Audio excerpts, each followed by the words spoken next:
नमस्कार. महाराष्ट्रातील तमाम कर्मचारी बंधू आणि भगिनींनो, शिक्षण संचालनालय माध्यमिक व उच्च माध्यमिक महाराष्ट्र राज्य मध्यवर्ती इमारत आणि बेजंट रोड पुणे इथून एक शासन परिपत्रक इथे निघालेलं आहे. ते शासन परिपत्रक अतिशय महत्त्वाचं आहे, सगळ्यांकरिता आनंदाची बातमी आहे. यामध्ये विषय असा ठेवलेला आहे की सर्वांचे थकीत वेतन शालार्थ प्रणालीमध्ये ऑनलाईन सादर करण्याबाबतचे हे पत्र आहे आणि या निमित्ताने सगळ्यांचं थकीत वेतन या GRच्या माध्यमातून निघण्यासंदर्भात आहे. तर आपण बघून घेऊया. तर चला बघून घेऊया की सदर शासन निर्णयामध्ये 2024-25 पासून 15/7/2017 मधील आदेशानुसार थकीत देयके ऑनलाईन शालार्थ प्रणालीमध्ये सादर करण्याबाबत शासनाचे निर्देश आहेत.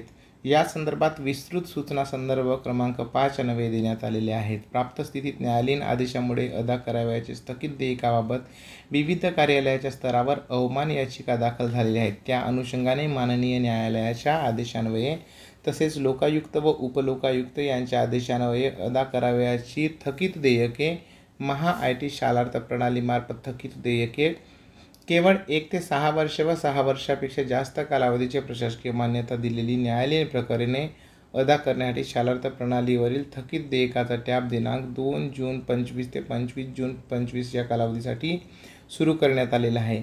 संचालनाचे संदर्भित पत्र 5 नुसार ऑनलाईन थकीत देयके संचालनास सादर करावयाची प्रक्रिया राबवण्यात आहे.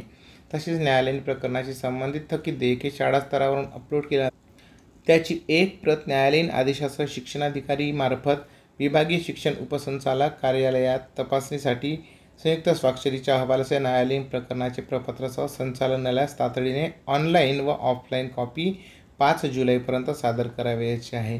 यानुसार आता आपले मुख्याध्यापकांचे कव्हरी लेटर, विलंबाचा सविस्तर खुलाशासह प्रशासकीय मान्यता आदेश, मुख्याध्यापकांनी सादर करावयाचा घटनाक्रम, न्यायालयीन आदेशाचा निकाल, देयकाचा कालावधी तक्ता, देयकाबाबत मुख्याध्यापकांचे हमीपत्र अशा सर्व दस्तऐवजासह आपल्याला थकीत वेतनाची कार्यवाही करायची आहे तुमची, जेणेकरून जुने थकीत वेतन सर्वांचे निघणार आहे. तर ही आनंदाची बातमी आहे. जास्तीत जास्त लोकांपर्यंत पोहोचवा जेणेकरून सर्वांना याचा लाभ घेता येतील. व्हिडिओ आवडल्यास लाईक शेअर करा. चॅनलवर पहिल्यांदा प्लीज सबस्क्राईब करून बेल बटन दाबले. जय हिंद, वंदे मातरम.